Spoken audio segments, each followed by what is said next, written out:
आज आपण एकदम खास आणि चविष्ट रेसिपी पाहणार आहोत. मेथीचं आडण. सर्वात प्रथम मी मेथीला स्वच्छ धुवून घेतलं आहे आणि बारीक कट करून घेतला आहे. तुम्हाला वाटलं असेल आज चक्क मराठीमध्ये कशी काय बोलतंय?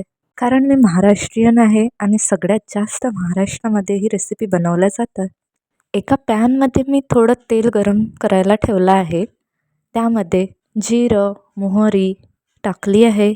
जिरं आणि मोहरी चांगली तडकली की त्यामध्ये मी कांदा परतून घेतला आहे. त्यात कांदा चांगला खमंग भाजला की बारीक चिरलेली मिरची, टमाटर आणि आलं लसणाची पेस्ट टाकून छान परतून घ्यायचं आहे.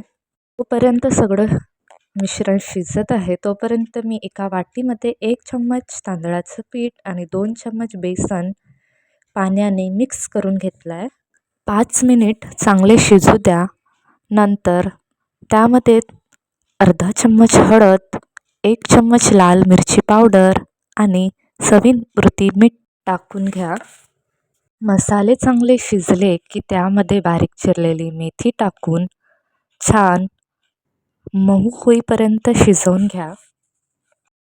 तुम्हाला माझ्या रेसिपींचे नोटिफिकेशन पाहिजे असेल तर तुम्ही माझ्या चॅनलला सबस्क्राईब करा आणि शेअर करायला विसरू नका. मेथी शिजली की बेसन आणि तांदळाच्या पिठाचं पाणी टाकून घ्या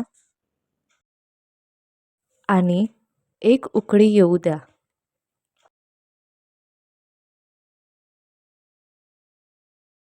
आता हे तयार आहे. गरम भाकरी किंवा पोळीसोबत सर्व करा. भेटूया आणखी अशाच नवीन नवीन रेसिपीसोबत.